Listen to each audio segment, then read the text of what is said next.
that this is somewhere around episode number 124. We've been doing this since the beginning of the pandemic.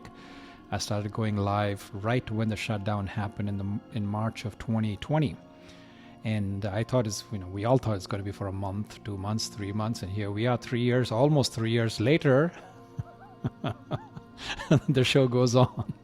And we keep huddling here twice a week and sharing things of the heart, things of the matters of the spirit, and how to deeply get attuned to one's spiritual calling and understand this whole idea of this path that we are all embarking on, or we wish to embark on, or have been walking on for quite a while, whatever your situation may be.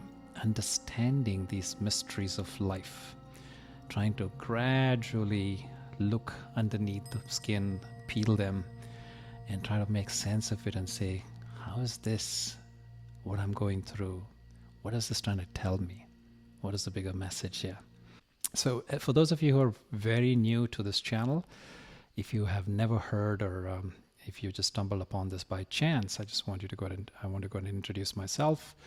My name is Jay Chodagam. I'm a meditation teacher and practitioner based in the San Francisco Bay Area. I lived as a monk for 18 years. Prior to that, I got 2 engineering degrees, worked for some time in Silicon Valley. And today what I try to do is meld my curiosity, my left and right brain, which is my analytical, intellectual, engineering part of me, where the science is important, whereas also the mysticism, the right side, the holistic, the mysterious part of this journey, this pursuit of life that we are on, and trying to make sense by blending both of these, and constantly curious by reading, researching, listening, learning, sitting with myself, tuning upwards, tuning inwards, and trying to see how do you make sense of all of this, and ultimately what really matters. I've traveled to 64 countries around the world, and my curiosity of traveling is to understand really what makes people tick. Different cultures, different traditions, different history, different situations that have shaped these cultures. But you know what's interesting? There is a foundational commonality. That is what I call the least common denominator, which is across the globe, everybody is looking for the same things, regardless of what color, what skin, what religion, what sexual orientation. We're all in the pursuit of love, peace, happiness, personal power, and joy. And that's what we're here to discover and deepen and invest in those attributes of our life. Well, with that, I just want to go ahead and lay out the agenda for today. I'm going to start with some breath work.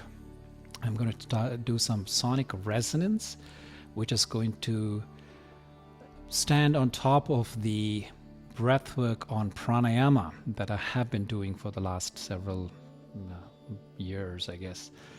And so we'll do some sonic resonance, some deep breathing, heart opening exercises, and then I'm going to go ahead and do a meditation today on spiritual bypass.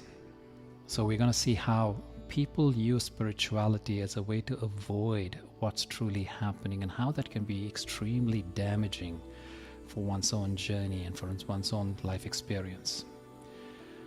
With that said, I ask that you go ahead and please downshift your gaze. If you feel comfortable, close your eyes.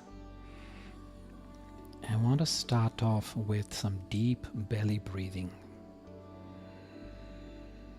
Inhale into the bottom of your abdomen, allowing the belly to expand and collapse.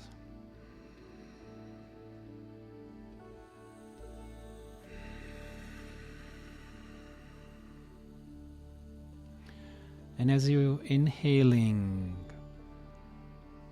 watching the rise of the abdomen, and as you're exhaling, can you release it with a hiss?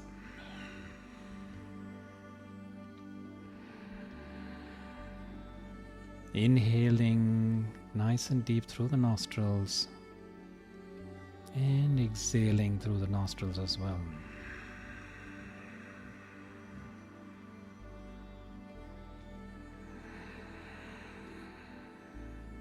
I like the analogy of a bagpipe. Imagine your belly is like a bagpipe.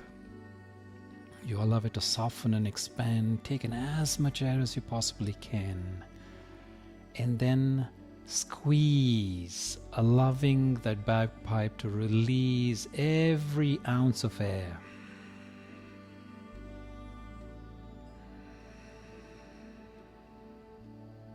And now we're going to do something called box breathing. This is, imagine a square, like a box with 4 sides, even sides.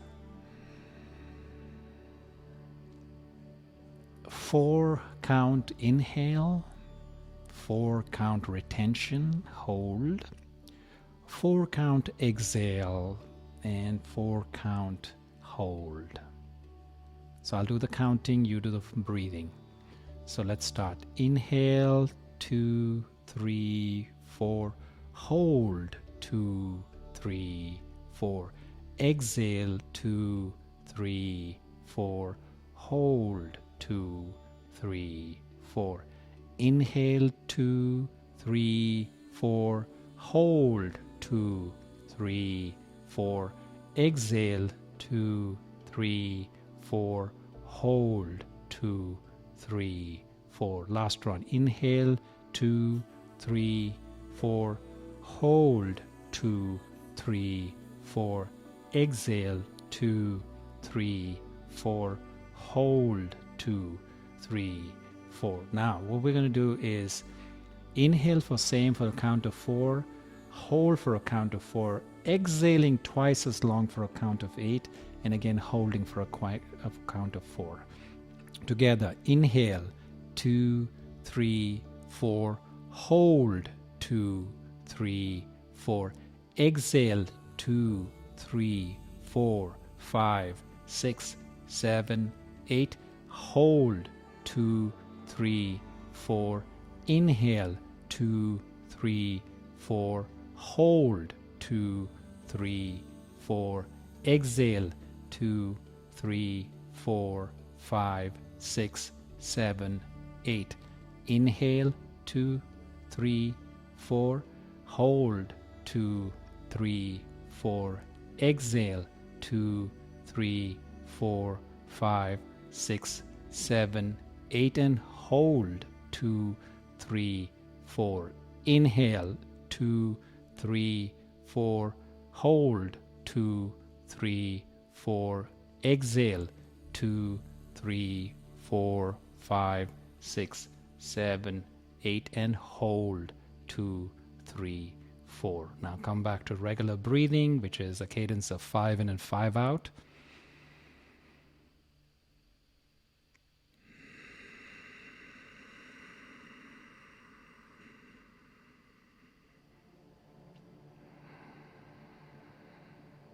Now in this next few exercises, I'm going to help you to really heat up, warm up your system, helping you to ground. Now as you inhale, take in a nice deep breath, and as you're exhaling, can you release it with an sound? And when you're releasing with an I want you to feel the resonance in your jaw, your teeth, and your tongue.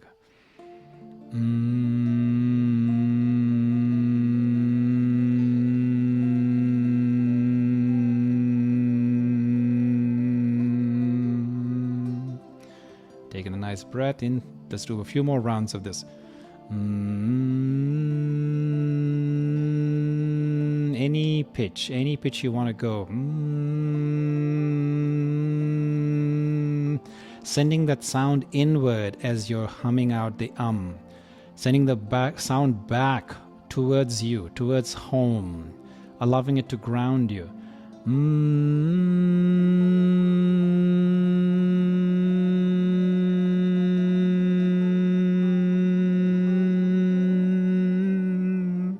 Now, can you send the up, that resonance up into your words, your eyeballs, towards your head, allowing your tongue to guide it?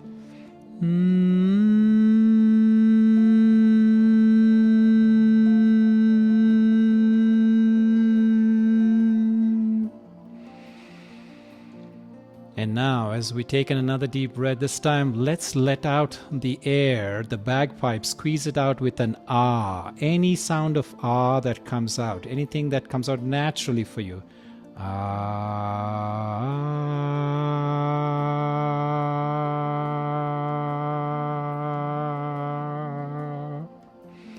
And open your face as you're releasing with an ah, allowing all of the chambers within your sinuses to be resonating.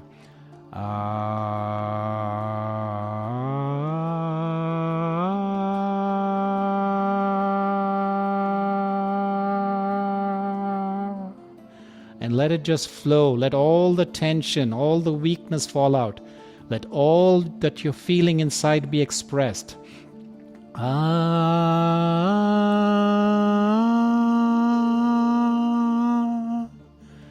Just allowing the feeling, following that, just to come through without any inhibition. If there's tears coming through, let them come. Continue this practice.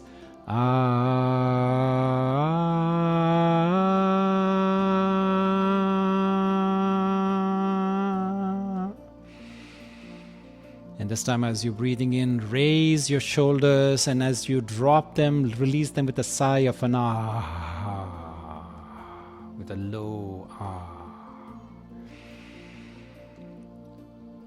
Next, as we inhale, I want you to sing, I am home, I am home.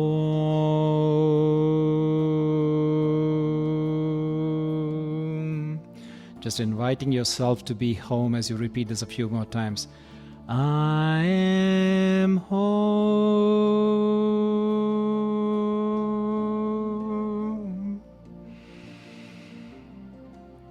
And now feel fat and happy, allowing this bagpipe to fill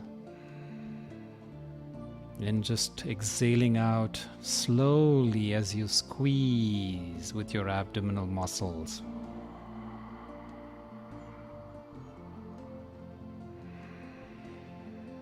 Allowing yourself to know that you are okay. You are worth it.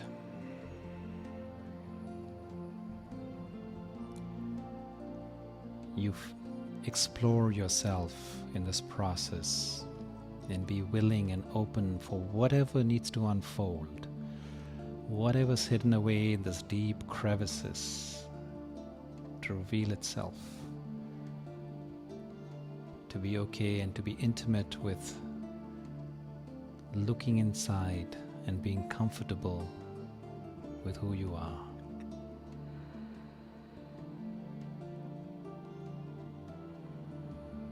Noticing just in these few minutes of this musical healing breath work, how has that transformed you? How do you feel right now?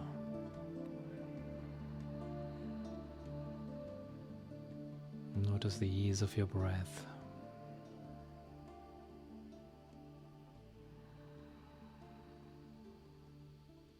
The slower pace of thoughts in your mind.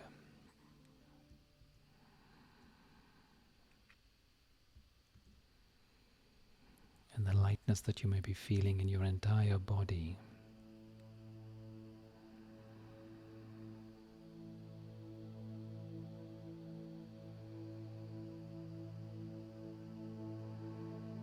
My name is Jay Chodagam, and we are embarking on a journey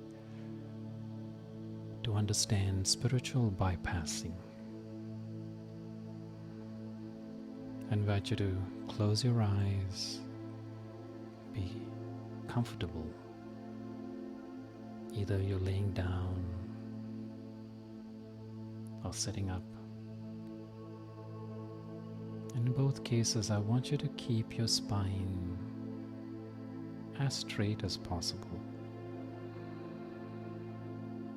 Where you are alert, yet relaxed. I want you to ask yourself a few questions. Do you use spiritual beliefs to avoid your pain or problems?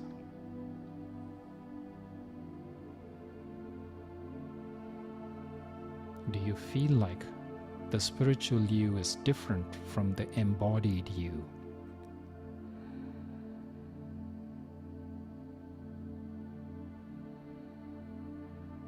Do you use spirituality to justify an insecurity within yourself?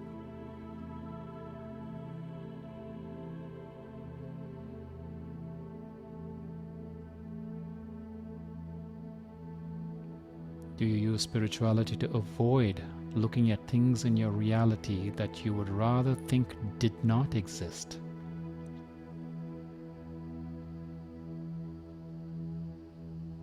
Are you avoiding the fact that you feel like you are deficient and not enough or bad by creating a persona of spirituality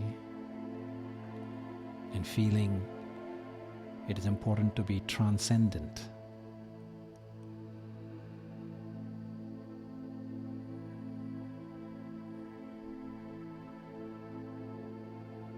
Truth be told, most of us alive today struggle with spiritual bypassing. Do you want to know how to know if you struggle with spiritual bypassing? You know you're struggling with it if your response is, if you think in the terms of I create my own reality, and then you worry. You're struggling with spiritual bypassing if you espouse unconditional love and feel emotional resistance to someone. You're struggling with spiritual bypassing if you espouse the idea that the universe is benevolent and good, but then demonstrate distrust for others or the world at large. You're struggling with spiritual bypassing if you espouse loving kindness and then berate yourself.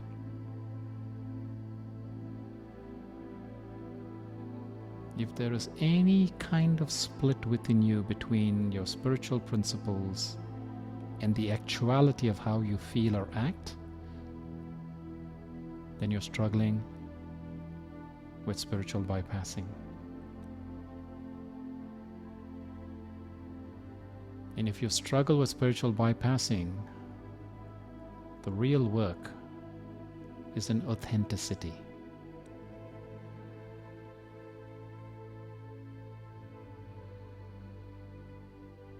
We're not just physical beings waking up to our spiritual essence. We're also spiritual beings waking up to our physicality. Physical life is not clean, it's messy. Physical life is a life of contrast. It is an experience that involves both what is wanted and what is unwanted. Spirituality is not an excuse to run away from physical life. The soul is not a justification to deny the human side of ourselves.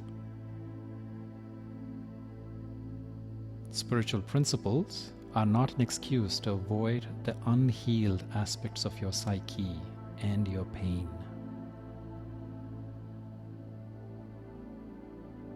Spiritual principles are not meant to serve as a justification to support your defenses.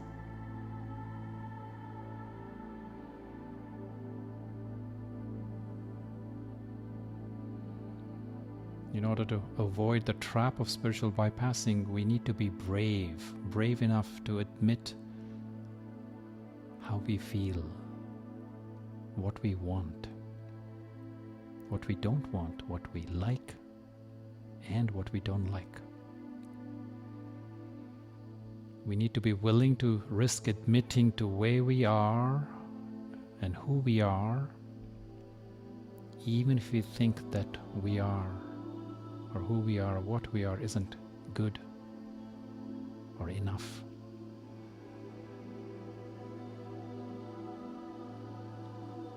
If we want to avoid the pitfall of spiritual bypassing, we must express and allow our emotions, our wounds, our traumas and pains to surface healthily and hold them with compassion.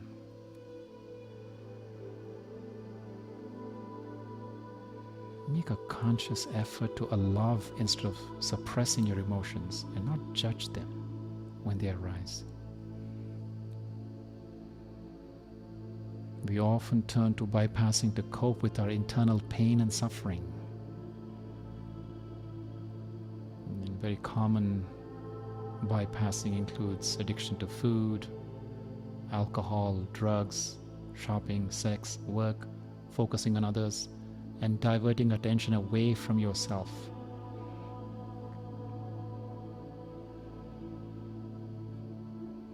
Make peace with being uncomfortable.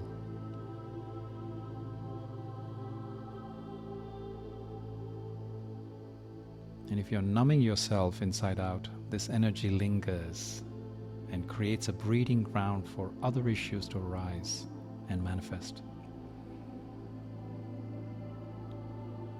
So get down to the root of your problems.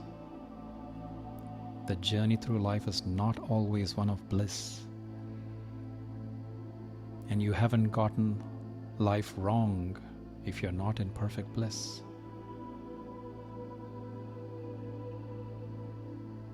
Sometimes the path through life leads you to breakdowns where you're curled up on the floor in tears.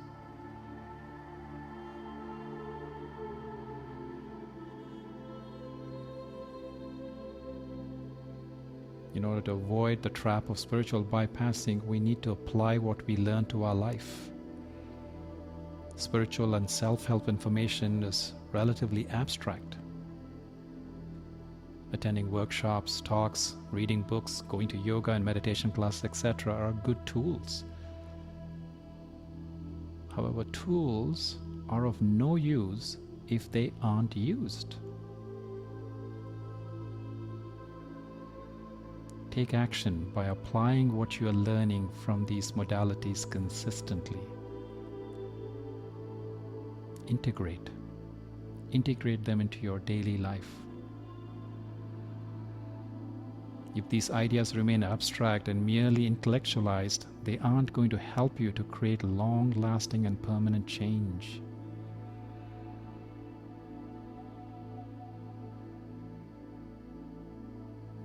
If we are to avoid the trap of bypassing, we need to let go of the idea that something must be terribly wrong or dysfunctional about us if we have problems of negative beliefs or negative feelings or negative thoughts.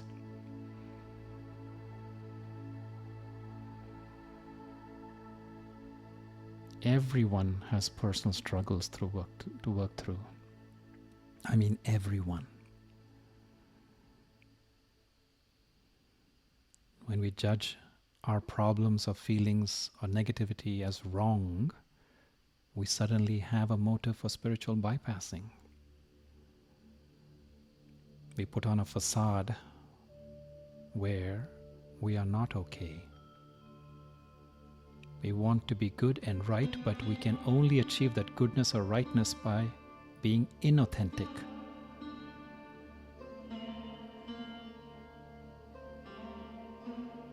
You cannot avoid your pain because you cannot avoid yourself.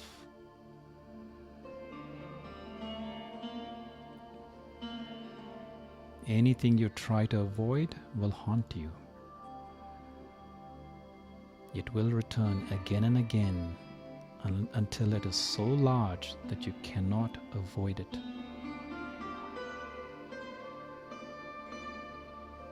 The thing about spiritual practice is that we turn to it because we are in pain and we want to feel better. But then all too often we wind up using spiritual practice as a substitute for facing our psychological issues. When we do this, our spiritual progression is halted.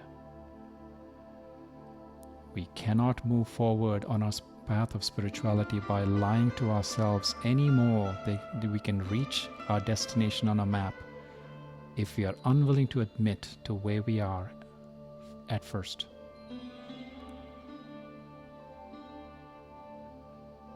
For this reason, true spirituality must incorporate the practice of shadow work. And if we want to progress, we must face our psychological wounds.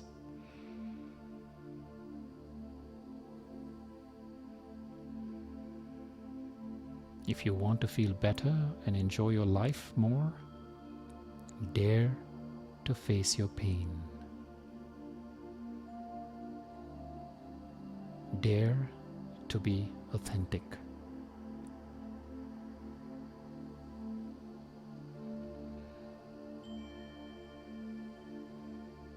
Authenticity is the highest state of being for the spiritual practitioner.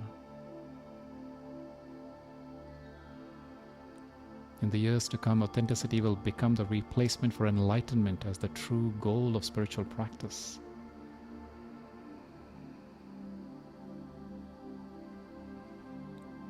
When we use spirituality to whitewash over our issues and try to avoid them,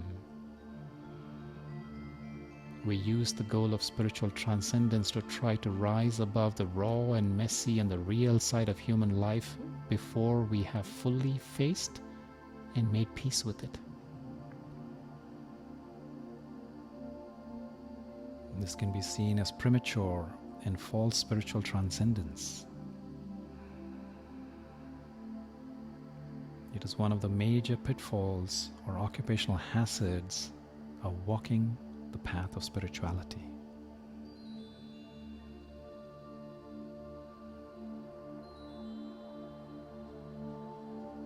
Spiritual bypassing isn't just an annoying facet of spirituality. In fact, it's very dangerous. And why is it dangerous? It's dangerous because it sets up a major division between the physical self and the spiritual or the higher self,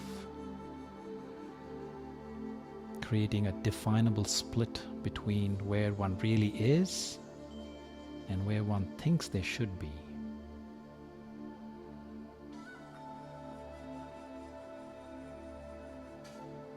It enables us to lie to ourselves and delude ourselves and live our lives through a projection of the false self.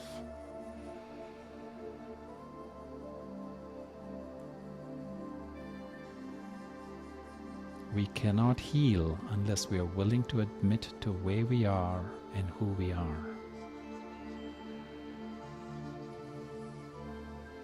Spiritual bypassing is like breaking your leg, but being unwilling to admit it, putting on a band-aid over the compound fracture, and trying to continue forward anyway. And you can see how much harm would come to someone physically if they did that. That's exactly the same amount of emotional damage we can do to ourselves when we use spirituality to bypass the truth of our emotional self.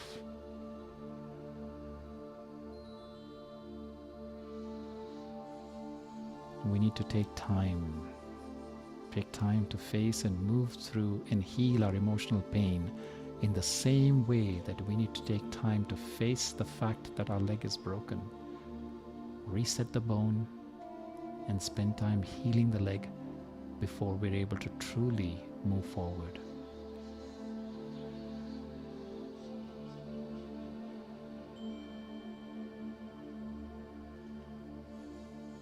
Spiritual bypassing also leads to a one-sided form of spirituality where one aspect of life is elevated at the expense of its opposite. For example, objective truth is used to invalidate subjective truth. Non-physical may be valued over form. Transcendence is valued over physical embodiment. And detachment is valued over feeling.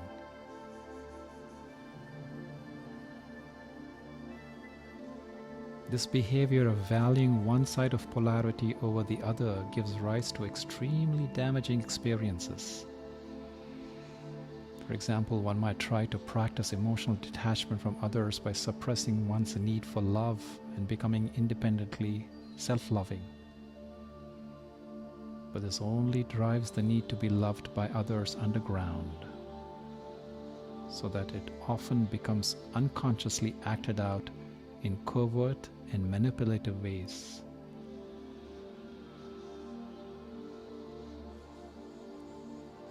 Being a good spiritual person can become a substitute identity that covers up and defends against an underlying deficient identity.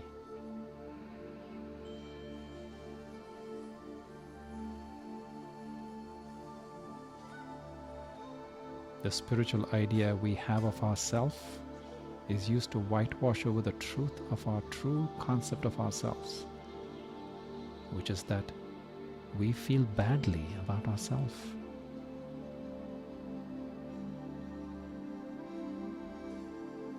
We feel that we're not good enough. We feel that we're innately bad. Then, although we may be practicing diligently, our spiritual practice can be used in the service of denial and defense.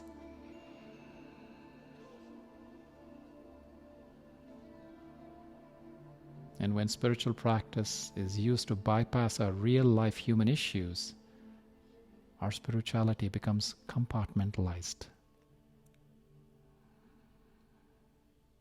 Our spiritual life and practice remain separate and unintegrated with our day-to-day life. And there's no integrity in our overall functioning. We feel like we have a split personality disorder. We can never truly become the embodiment of the higher self because we're still thinking of our lower self as our lower self or as our unwanted self.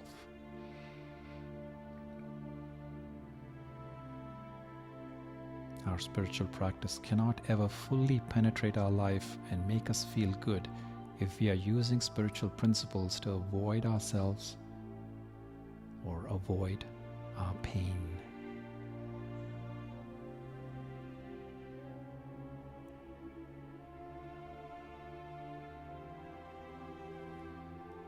There is a big difference between being authentically positive and forcing positivity in order to try to avoid negativity. In today's world, we have little tolerance for working through our pain. We much rather instantaneously find solutions that involve numbing our pain. Lo and behold, spirituality itself has become its own avoidance strategy.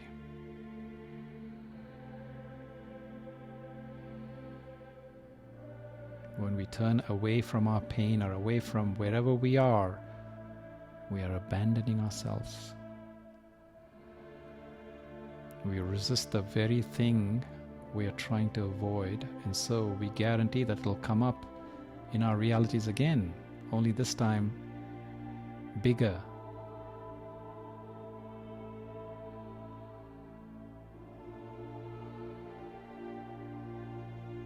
So try to avoid the spiritual bypassing. Be okay to express and allow your emotions to surface healthily. And when they do so, hold them with love.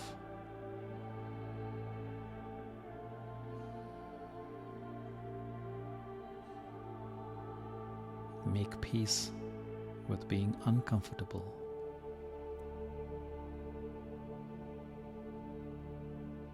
Get down to the root of your problems.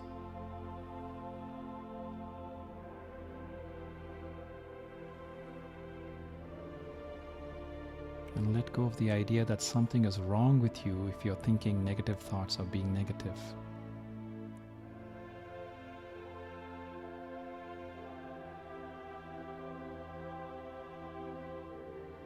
Authenticity is being true to how you feel.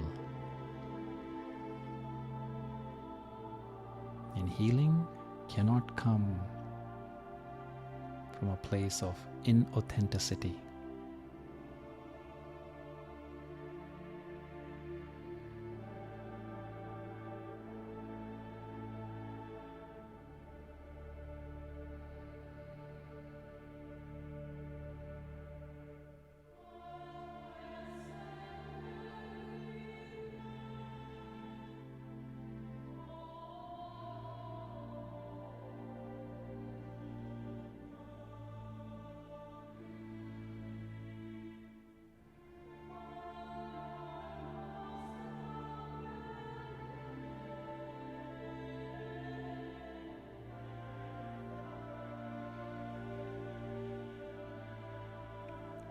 I want you to put your palms together in prayer position at your heart center.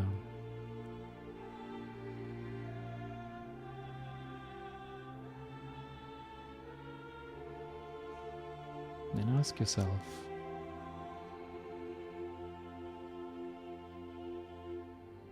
how do you feel right now?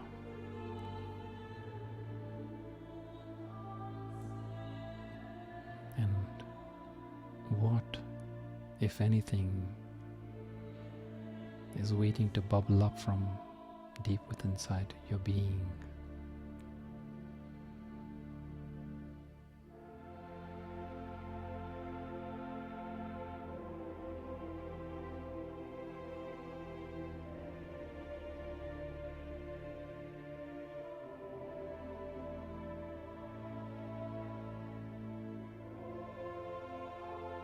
I want you to rub your palms against each other, kindling some chi, invigorating prana.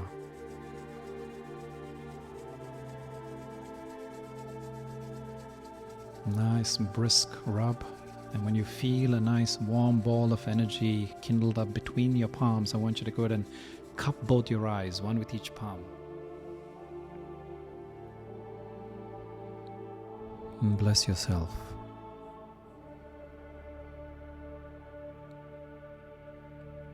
I am okay. I will be okay.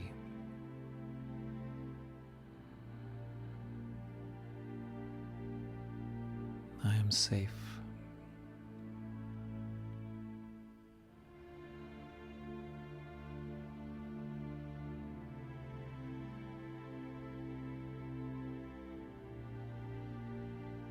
I am light.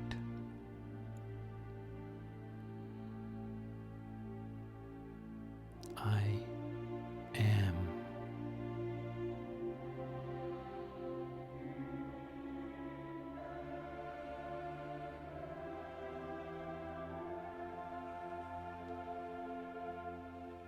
And bringing your palms back together at heart center.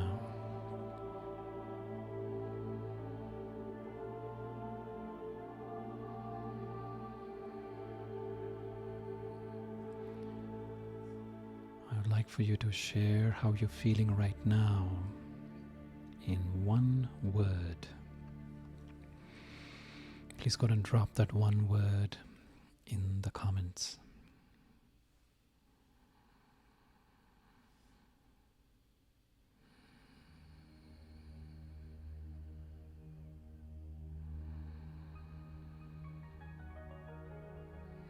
Light, serene, joy, peaceful, grateful, more grateful, curious, content, confused, peaceful, embraced. That's important that you notice what's happening in there and authentically recognize and accept it. Embrace what is welling up. Tonda says sad. Thank you for that honesty. Grateful. Yes. This is a very powerful practice that we did today. Probably took you to a very, very unknown part of your being. Something you may have avoided for who knows how long. So allow yourself to let those emotions that may be welling up, coming through with whatever you found within, to express, to let it run its course and not try to resist it, not try to push it, not try to distract yourself, but just be with it. The more you relate to your emotions, the less you'll be relating to others from it. Sit with that for a moment. The more you relate to your emotions, the less likely it is that you'll be relating to others from it. In other words, your shadow will control you if you don't take the time to expose it, to look into it, to peer into the dark space, to see what's really hidden in there. So in this sacred circle, in this beautiful gathering, in the space with surrounded by loving kindred spirits who are supporting, who are rooting for you, it's okay to hold whatever's arising right now. And perhaps take a pen and paper and write down. And maybe you want to sit with it after the session's over and work through it. Identify what's at the core. What's the root cause of this feeling if that's not already clear to you? Maybe this is just the beginning of a process. And let it unfold. Stay with it. Stay true to the course. And not yet again run away and hide it and confine it to those dark spaces where it's been buried for so long. I also ask that you consider making a donation. The donations help me to continue doing this work, to continue producing high quality content, putting it out on different platforms, my YouTube channel, audios on Insight Timer, my written web content. All of those are the idea is to make them freely available, accessible to people who need it anywhere, regardless of their circumstances. And so when you donate so not just for yourself, but also for the others who are here just to receive. And if you're here just to receive, you're welcome. Everybody's welcome. This is a safe space. This is a sacred family. This is my soul tribe.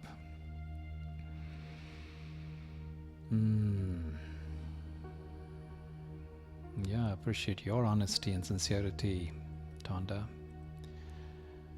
Yes, to be the truth, and there's only you can find that out. I only just gave you some pointers. I gave you the tools, and like I said, tools are just tools. And they can only be effective when you start applying them, when there's integrity between what you know and how you're implementing what you know on your own life. Otherwise, it's just an abstraction, it's just a concept, it's a book in the shelf. Books on the shelf is not wisdom. Applied knowledge is wisdom. How do you know when you're authentic? So I ask that you go ahead and replay this session where I've mentioned a few things where you know you're unauthentic when you're talking about a division. You know, there's that self that is in bliss, but you're also in pain. And there's an emphasis on being in that bliss and using that bliss of meditation to deny yourself of feeling the pain. Of talking about love and then feeling hatred, animosity towards certain people. So when there is this dichotomy between how you think you should be feeling and what's actually going on, then there's lack of authenticity. And authenticity, the opposite of which is when you're feeling in a state of integrity with what's going on. Acceptance, allowing yourself to feel, noticing that you're not feeling okay and being okay with not feeling okay. not going towards some way of quick fixing some sense of deep hurt or shame or fear, and using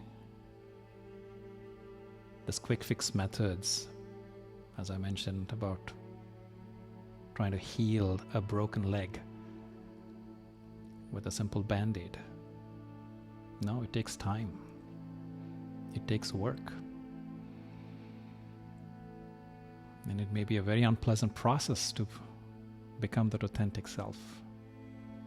But there's nowhere else to go. There's nowhere to hide. There's nothing else more powerful to seek in your life.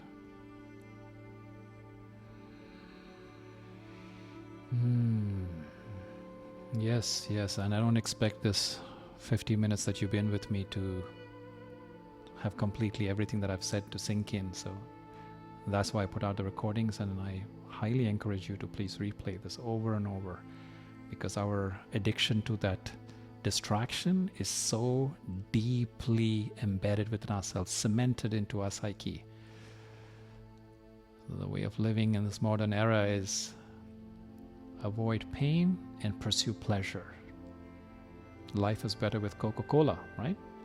You see all of these multi-trillion-dollar advertisements that want you to make yourself feel good using their products, their ways, their tools, their techniques. Running away from yourself. And if we don't know, if we don't stop, if we don't know any better, yes, we will fall for those things, because it feels bad, it feels crappy to be in the situation of not being at ease, calm, feeling perfect. But the problem is that these distractions don't really fix anything. If anything, they make you more addicted to them. So you need a bigger dose of that to feel better the next day for the same sense of calm. In the process, you're filling their pockets. That's why they're multi-trillion-dollar industries. Will this recording be on Insight Timer? Yes, it will eventually get there. The first thing I will try and do is put it on my YouTube channel, youtube.com/jchodagam. And I also highly encourage you to go ahead and subscribe to my newsletter, because my newsletters always will have, whenever I put out these content, whether it's audio tracks, video tracks, written content, upcoming retreats, upcoming workshops, etc. Talking of which, I have an upcoming workshop starting the 5th of February, Awaken Your Intuition. Intuition, dear ones, is your superpower. Everybody, each one of us is born with it. But there's not one education system in this world that is actually helping us to develop, to learn, to trust that. In fact, if anything, education is telling us to look away from that. It diminishes the value of our inner knowing muscle. And so what I'll be exploring next month over 4 Saturdays is how you can learn to trust, how you can build that muscle, how you can help to know when something is off in your life, in your relationships, at work, and knowing what is the right thing to do. Using that inner guru, that wise being that has traveled through eternity, has had plenty of experiences, has all of the wisdom it needs for you to navigate whatever juncture you're at. Learning to apply that. So that's what we're going to do. It's a cohort-based learning, so that means that you're not just going to be left off to do this work on your own self, but you'll be in a company of kindred spirits. There'll be other ones who will be supporting you, who you will be able to relate to, who you'll be able to share with, who will stick with you through the process of your own journey of deepening your connection, your intimacy with your intuition. And the way you'll find information to that is if you click on the live button right now where you see the picture with me, it'll pop up something where you can see workshops, and you can go ahead and sign up for that. Why does humming and sending sound through my body bring up tears when meditating alone doesn't do that as much? Yes, so sonic resonance, you see, there are different frequencies associated with different emotions, and when we have different trauma, different episodes that are back, and it may not be as something as severe as trauma, but whatever these things, for example, sadness. So when I first learned this sonic resonance, this healing modality through pranayama, breath work, through sound, I naturally gravitated, of all of the different emotions, sadness was something that I found myself going towards, because that's one thing, again, society, the world, our education systems don't teach us how to befriend that and allowing it to express itself. Because unless it's expressed, you don't hear it, and if you don't hear it, you don't heal it. And so sadness, and therefore the tears, are expected. It could be a natural outcome, and it could be several other emotions. And so what this sound is doing is that it is going into places and awakening the place where your body is holding that emotion and letting it release. As I said, you're squeezing, allowing that bagpipe to push out whatever that is sitting in there, avoided, denied, covered under the carpet for so long, God knows for how long.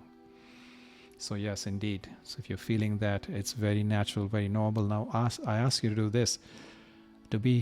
After we finish with this, please take the time, because we've already prepared. This last 1 hour has really created the foundation for you to look within, to feel safe, to feel comfortable, to spend time with yourself, to peering and to see where is the root of that. What is causing those tears to well up? Thank you. Thought-provoking session. Will definitely replay this. And this much intense, powerful hour. Really appreciate what you do, and I appreciate you all being here. I appreciate you all taking the trust in me to stay with me on this course. I know this is a very heavy session, but also it must be deeply relieving. Already from what I'm seeing, it's helping you to get that perspective on how do you use the tool of looking within and to be comfortable in resolving those wounds, perhaps from your time of your childhood. Yes, indeed, Mudita. I'm happy to be able to explore this with you. And I know some of you do not like to do this in a community, in a group setting, and this seems very distant. Me talking, you just listening. I can see little icons floating on the bottom, and once in a while some of you have the courage to step up and type something in. But if you do want to spend time doing shadow work one-on-one with me, again, that's something that I do offer. You can go ahead and click on this live icon. You'll see something for mentoring, and go ahead and look it up. I have life mentoring, career mentoring, and somatic, which is wellness. Help you to regain your optimal state of wellness. And that's something you can take on with me one-on-one. Once again, I hope to see you at my Awaken Your Intuition workshop in February. And I will look out for any messages that you want to ask, anything that you want me to clarify in the circle. And otherwise, I wish you all stay strong. Be sure to donate, support this movement that we're all doing, and wish you all be well. And I'll see you soon.